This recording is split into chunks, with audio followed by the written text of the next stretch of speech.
안녕하세요. 저는 방금 전에 보여드린 비트베리라는 서비스를 운영하고 있는 루트원에서 디자인 총괄을 맡고 있는 정진영이라고 합니다. 반갑습니다. 저는 이전에 카카오에서 카카오 택시나 카카오 그룹, 카카오톡 등을 디자인을 해왔고요. 이번 발표를 통해서는 블록체인 처음 접했을 때 느꼈던 어려움, 기존 서비스 디자인 경험하고 블록체인 서비스를 디자인하는 게 과연 어떤 점들이 달랐는지, 그래서 비트베리를 만들면서 맞닥뜨렸던 어려움을 어떤 식으로 해결을 했는지를 공유하며 디자이너의 역할에 대해서 한번 이야기를 해보려고 해요. 곁들여서 그냥 제가 생각하는 서비스 디자인에 대해서도 살짝 들으실 수 있을 것 같고요. 아마 다들 블록체인 서비스 좀 이용을 해보셨으면은 첫 만남이 있으실 거라고 생각하는데, 다들 되게 어려우셨을 거라고 생각하는데요. 저도 처음에 거래소에서 코인 사서 지갑으로 전송하던 기억을 더듬어 보면 되게 많이 어려워했었던 것 같아요. 이런 것들을 접하는 과정이 한 스텝 한 스텝 이렇게 나아가는 과정이 되게 어려웠어요. 특히 이제 마이 더 월렛 옛날 화면인데요.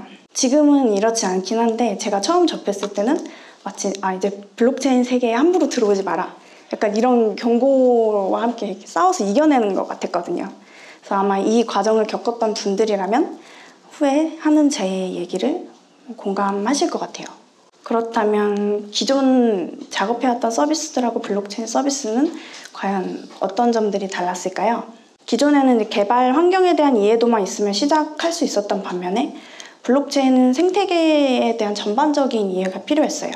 이 부분은 확실히 저에게 좀 허들이었고 주변 개발자분들 도움이 아니었으면 힘들었을 것 같거든요. 그리고 또 자발적인 관심도 어느 정도 필요했고요. 그래서 저 같은 경우는 루트원에 개발자분들이 많은 도움을 주셨고요.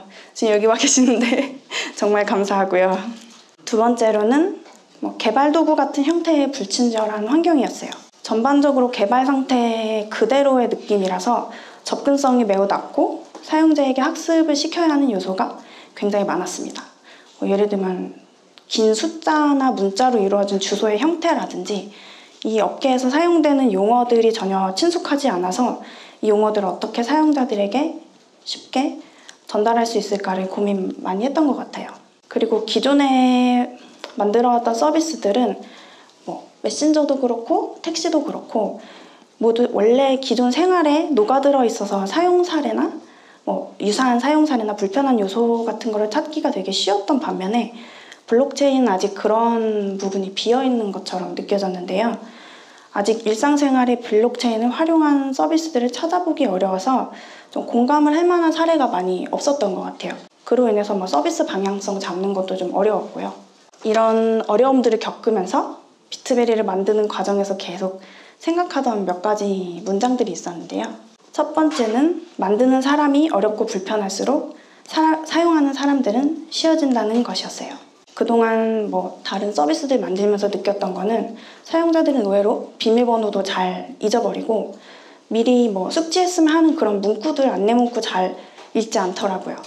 그래서 기존 서비스 가입 절차도 이렇게 복잡한데 블록체인 서비스에 가입이 허들이 되는 거는 어쩌면 되게 당연한 것 같아요. 비트베리를 만들면서 느꼈던 점은 현재에 우리가 많이 쓰고 있는 서비스의 수준과 그 블록체인과의 갭을 만드는 사람들이 메워야 한다는 것이었는데요. 그래서 좀 여러 방향으로 고민을 많이 했고 그 과정에서 블록체인을 모르는 일반인들도 지갑을 사용할 수 있게 하자, 이런 회사의 공감이 생겼고, 그래서 이제 커스터디얼 월렛, 그러니까 퀴관리를 위임하는 거래소 형태의 지갑을 지향하게 되었어요. 그리고 보안에 대한 부분은 서비스가 더 철저하게 관리하면서 끌어안고 가는 방법을 선택했고요. 그래서 비트베리는 니모닉을 사용하거나 사용자에게 프라이빗 키를 관리하라고 하는 대신에 기존 서비스 가입과 크게 다르지 않은 방식으로 가입 절차를 디자인을 했습니다. 카카오로 가입하기, 휴대폰 번호 인증을 통해 아주 쉽게 누구든 지갑 서비스에 가입하고 지갑을 생성할 수 있어요. 두 번째는 사람들이 블록체인이 뭔지 몰라도 사용할 수 있어야 한다는 것이었는데요. 사람들이 서비스를 이용할 때 이게 어떤 걸로 개발이 됐고 내가 버튼을 누르면 뒤에서 어떤 일이 벌어지는지 관심이 있을까요? 저는 없다고 생각해요. 사용자들은 편의를 위해서 눈앞에 목적을 달성하는 거에만 관심이 있다고 생각하는데요. 그래서 현재 상용화되어 있는 서비스들 중 어떤 서비스도 사용자한테 시스템을 이해하라고 하는 서비스는 없다고 생각해요. 근데 블록체인 서비스를 이용을 하려고 하면, 당장의 목적을 해결하려고 하면 먼저 블록체인부터 이해하고 와라, 이런 느낌을 많이 받았어요. 다음으로는 몇 가지 사례를 공유를 해드릴 건데요. 현재 비트베리랑 파트너십을 맺어서 B2B 솔루션을 이용하고 있는 산타토익의 예를 공유를 해드릴게요. 산타토익 같은 경우 앱에서 문제를 풀면 보상으로 토큰을 지급하고 있는데요. 물론 비트베리를 통해서 지급을 하고 있습니다. 블록체인과 관련이 전혀 없는 서비스임에도 불구하고 토큰을 받기 위해서 매일 비트베리로 유저들이 유입되고 있고요. 왓챠 역시 저희랑 파트너십을 맺고 있고요.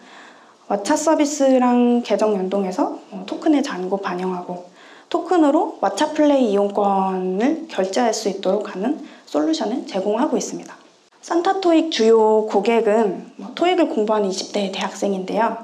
매일 3,000명에서 4,000명 정도가 문제를 풀면서 비트베리 지갑으로 큰 보상을 받고 있고요. 결과적으로 10에서 20% 정도 가량 문제를 푸는 양이 늘어났다고 해요. 또 성적도 18% 정도 향상되었다고 하고요. 토익 공부하는 사람들은 사실 블록체인이 뭔지 모르잖아요. 근데 비트베리를 설치했고 왓챠 유저 같은 경우는 비트베리를 통해서 토큰으로 이용권을 구매를 하고 있어요. 그냥 사람들은 각자 자기 눈앞에 있는 목적을 달성하기 위해서 비트베리에 자연스럽게 흘러 들어왔다고 생각하는데요. 이 과정에서 블록체인이 무엇인지 모르는 사람들도 서비스에 쉽게 가입하고 이용할 수 있다는 것을 확인할 수 있었습니다. 참고로 입구 쪽에서 받으신 분들도 있으실 것 같은데 지금 아하 토큰을 에어드랍 받을 수 있는 기회가 있으니 이용해 보시면 좋을 것 같아요. 세 번째로는 낯설지 않게 하기인데요. 아마 블록체인 서비스 이용해 보신 분들이라면 처음 서비스를 마주했을 때의 낯선 경험을 대부분 다 가지고 계실 거라고 생각해요. 소개드릴 사례는 제가 카카오 택시 기사용 앱을 만들 때의 경험인데요. 그때 경험을 통해서 익숙함의 중요성에 대해서 좀 얘기를 하려고 하고요. 당시 기사님들이 폰을 거치해놓고 쓰는 환경, 그리고 모바일 숙련도 50대에서 60대 정도 되는 높은 연령을 고려해서 별다른 학습 없이 바로 사용할 수 있도록 하는 게 해결 과제였는데요. 대다수의 기사님들은 핸드폰뿐 아니라 미터기, 내비게이션, 되게 많은 기기들을 대시보드에 놓고 많이 쓰세요. 그래서 최대한 디자인을 할 때 운전대 옆에 있는 대시보드에 있는 다른 기기들하고 이질감 없이 다르게 느껴지지 않도록 디자인을 하는 데 주력을 했던 것 같습니다. 앱을 사용한다는 게 아니라 마치 택시 미터기를 조작한다는 느낌으로 최대한 빠르게 적응하고 실수를 줄이려고 했고요. 전체적으로 미터기랑 좀 동일하게 그래픽을 많이 사용했습니다. 저는 이 사례를 기사님들은 IT하고 거리가 멀지만 그 갭을 디자인으로 메울 수 있었던 사례라고 생각해요. 비트베리도 마찬가지라고 생각합니다. 기존에 카드나 은행 서비스에서 사용하는 거래, 송금 인터페이스를 가져와서 쉽게 적응할 수 있도록 했고요. 낯설고 어려운 주소 대신에 이름 또는 전화번호 입력해서 토큰을 보내는 보편적인 경험을 함께 제공해서 이질감을 줄여주었습니다. 주소 대신에 연락처로 송금하는 기능은 또 대상을 되게 직관적으로 선택할 수 있어서 사용도 쉽지만 오송금도 많이 줄여주었다고 생각합니다. 제가 생각하는 디자인의 역할은 그래서 무엇일까요? 비트베리에는 영화를 보고 리뷰를 남겨서 혹은 토익 문제 열심히 풀어서 아하 서비스는 처음 언급하는데 지식 서비스에 훌륭한 답변을 달아서 토큰을 지급받고 유입되는 유저가 되게 많아요. 이 사람들의 생활에 비트베리는 또는 블록체인은 어떻게 뿌리 내릴 수 있을까요? 저는 얼마 전에 제주에서 열린 국제 전기자동차 엑스포의 사례로 이 대답을 해보려고 해요. 이 엑스포는 제주에서 열린 규모가 꽤 큰 전시였는데요. 주최 측에서 이카라는 토큰을 발행을 했고 저희는 이카 토큰을 전시에 오는 사람들한테 좀 더 특별하게 지급을 하기로 했어요. 전시장 내에 에어드랍을 받을 수 있는 스팟을 되게 여러 군데를 설치해서 전시장을 좀 더 구석구석 보도록 유도하고 이를 통해서 열심히 활동을 한 사람들은 상품으로 교환을 해갈 수 있도록 설계를 했는데요. 기본적으로 현장 등록만 마친 사람들은 삼다수를 마실 수 있었고요. 이틀에 걸쳐서 좀 더 토큰 많이 모아오면 5,000원 상품권 받아갈 수 있었고 4일 모두 풀 출석하거나 유료 컨퍼런스 참석한 사람들은 공항에서 이용할 수 있는 프리미엄 밴 서비스 쿠폰을 드렸는데요. 주최 측에서는 큰 전시장 구석구석을 사람들이 다 돌아볼 수 있도록 유도할 수 있었고 행사에 적극적으로 참여한 사람들은 상품을 얻을 수 있었습니다. 블록체인을 전혀 모르는 그냥 불특정 일반 관람객들이었는데요. 전시 기간 동안 약 1만 번의 트랜잭션을 만들었고 참여한 분들의 20%가 결제까지 경험을 했습니다. 생수는 약 1,000개 정도가 결제되었고요. 그뿐만 아니라 비트벨을 처음 써보시는 분들인데 이게 토큰 지급에 따라서 좀 차등이 있었어요. 송금을 이용해서 2명이 토큰을 합쳐가지고 비싼 상품을 받아가시더라고요. 이 모습을 보는 게 저희에게는 되게 소중한 경험이었어요. 저희가 이 송금 기능이 어떤 건지 설명을 하지 않았지만 더 좋은 상품을 받기 위해서 송금을 하시는 모습이 이런 모습을 보면서 저는 블록체인이 생활에 녹아들 수 있겠다 이런 가능성을 좀 봤던 것 같습니다. 무언가를 만들어내는 사람과 그것을 사용하는 사람들에게 좀 더 큰 이익과 다양한 기회를 제공하는 것. 저는 이게 블록체인의 좀 의미 있는 방향성 중에 하나라고 생각하는데요. 그래서 크고 작은 기업들이 블록체인을 도입해서 사람들로 하여금 어떤 활동을 유도하고 사용자는 활동으로 인해서 보상을 받는 구조가 의미 있으려면 실제 사용이 되게 많이 이루어져야 되겠죠. 서비스가 아무리 의도가 좋아도 사용되지 않는 서비스는 사라지더라고요. 그래서 앞서 이야기한 그런 사용성, 사용자 경험을 개선하는 게 블록체인 생태계에 큰 의미가 있다고 생각합니다.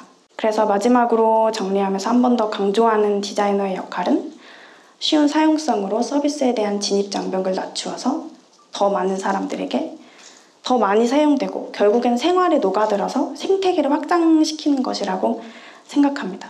기술 중심의 생태계이기 때문에 기술이 많이 부각되고 있기는 하지만 제가 생각할 때는 앞으로는 기술만큼이나 사용성이 중요한 역할을 할 것이라고 생각합니다. 지금 블록체인 여기 와 계시는 분들이 사실 다 어떤 직군인지는 잘 모르겠지만 블록체인 서비스를 디자인하기 위해 고군분투하시는 분들에게 저의 이런 비트벨을 만들었던 경험이 도움이 됐으면 좋겠고요. 아마도 비트벨은 앞으로도 계속 이런 방향으로 나아갈 것이고 언젠가는 일상생활에서 비트벨을 많이 사용하지 않을까 이런 미래를 꿈꾸고 있습니다. 네, 감사합니다.